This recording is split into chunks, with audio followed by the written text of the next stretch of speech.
Alright, should get it a little easier now. Now I got through the bad one. Yeah. At least I got through Attack of the Clones. Woo!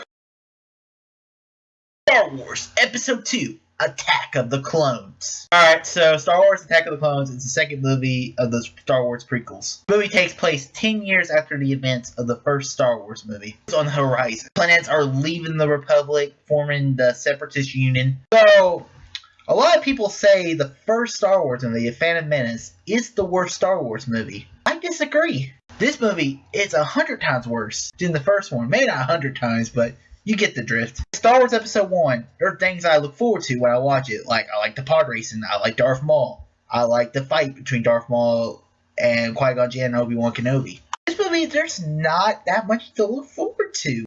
Some of the best parts are, there are only really two moments that I think are really good the whole movie. First is the fight between Obi-Wan Kenobi and Jango Fett. It's a cool fight because we don't really see a lot of people fighting with guns against a lightsaber. It's a really great fight. Also, the space battle between Jango Fett and Obi-Wan Kenobi. Also, a little snippet of little information. Obi-Wan uses the same trick that Han Solo uses in Episode 5 to act like he's been destroyed.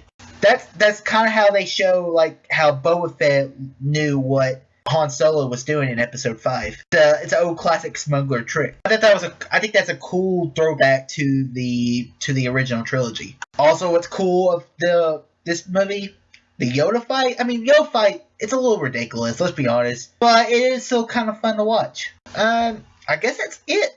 The good. That just kind of shows how bad the Star Wars movie is. Okay, there's one more good thing. Not as much Jar Jar Binks. Thank you. The bad. Woo! The bad. First off, Anakin Skywalker. If you're watching the first movie, surely you'd think that nobody could be as bad as Jake Lloyd. You'd be wrong, good sir. Hayden Christensen. I miss Jake Lloyd. I miss Jake Lloyd. What? Dialogue's still terrible. This relationship between Padme and Anakin is so weird. There's no chemistry between Natalie Portman and Hayden Christensen in this movie at all. It doesn't help that they're rolling around green screen. Dialogue, guys. The dialogue is terrible in this whole movie. Especially the scenes between Natalie Portman and Hayden Christensen's characters. My favorite line of dialogue the whole movie. Oh, like sand. It's coarsely and it gets everywhere. It's like, you're kidding me, right? You're kidding me. That's dialogue? Natalie Portman's line at the end of the movie where she says, I deeply, eternally love you.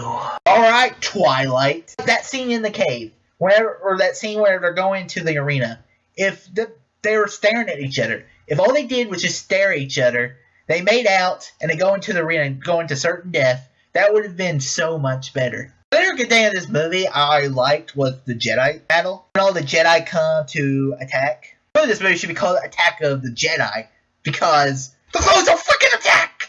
Seriously, at what point in this movie do the clones attack? The movie's called Attack of the Clones. When do the clones attack? They don't attack! This movie's going to be called anything. It should be called Star Wars Episode 2, Defense of the Clones. At least with Episode 1, The Phantom Menace, it was pretty straightforward. It's a Phantom Menace. There is a Phantom Menace. This one, there's no freaking clones attacking. I'm glad we got to see a little more of Sam Jackson in the movie. I like Sam Jackson as Mace Windu. The only thing I don't like is the purple lightsaber. Don't blame him, because George Lucas let him choose his color lightsaber. And if George Lucas had me choose a color of my lightsaber, I would go with purple, because no one ever did before. So I would just go yellow, because no one ever used yellow before, so haha. Also, an introduction of Count Dooku as the new apprentice to Darth Sidious. I think it would have been 100 times better if he wasn't the villain in this movie. Paint this picture in your head. What if Darth Maul had lived? He's still alive in the Clone Wars, but let's just say, because we didn't know that back then though. Instead of Count Dooku as the guy bringing all the Separatists together, what if it was Darth Maul? Could have had Darth Maul back and he had killed Qui-Gon Jinn. Obi-Wan died, he killed him. It would have been such better. Fight choreography of Count Dooku is terrible. Because Christopher Lee, I think that's his name, he's an old man. Great respect to him, but he's an old man. Early movie, they had to do the fight choreography the way they did. A letdown after we saw the epic fight from Episode 1. In the Star Wars book, Darth Plagueis, you see that during the events of the first movie, Count Dooku was still a member of the Jedi Order. After Qui-Gon Jinn died in Episode 1, Count Dooku left the Jedi Order. In the books, it clearly states that Count Dooku is like the second greatest lightsaber duelist in the Order, right behind Mace Windu. It's a good thing the Clone Wars did come out, the TV show, because Count Dooku is such a better character in the Clone Wars. We introduced Jango Fett. I like Jango Fett. He's a cool character. If you ever, there was a video game that came out for the PlayStation 2 called Star Wars Bounty Hunter. It goes into information about how Jango Fett became the template of the clones and where Boba came from. What I like about Boba is they turn him into a clone. Boba Fett's one of my favorite Star Wars characters and characters in general. The first spin-off movie I would love to see is a Boba Fett standalone movie. I think they're going down a direction, but they're going more down the Suicide Squad direction with a heist team trying to take the Empire plans. Supposedly, I don't like Boba Fett's a clone. I don't like it. There's some cool things in the Clone Wars with Boba Fett. I wish he was the son of Jango Fett. I think that would have been a lot more interesting. Especially because George Lucas freaking ruined the original movies with freaking Jango Fett. Because the original voice actor, I don't know his name, but he made Boba Fett sound like a Clint Eastwood character, like an old Western cowboy. Now he changed the voice with this guy because he's a clone. Yay! It was all like, he's no good to me dead. That sounds so better than what we get now in Episode 5. I still love Episode 5. Review coming soon. Also, Obi-Wan, Ewan McGregor, still the best part of the movie. Most consistent part of both movies. So we have Palpatine trying to get power. He's like, I love democracy. He's just trying to be this humble leader who want the Senate power. See the beginning of the plan coming together. I said in my last video, read Darth Plagueis, and you see the underlying plots.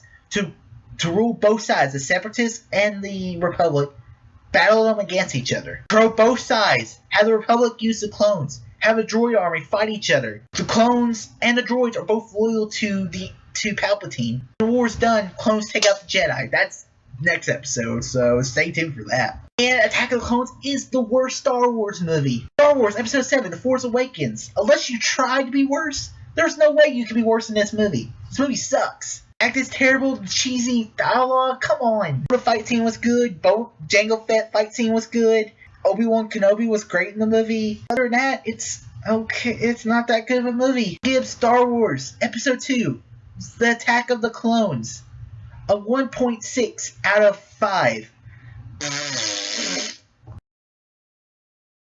You've seen Star Wars Episode 2, Attack of the Clones, I'm sure you have, but which movie is worse? Because this is a really debatable question.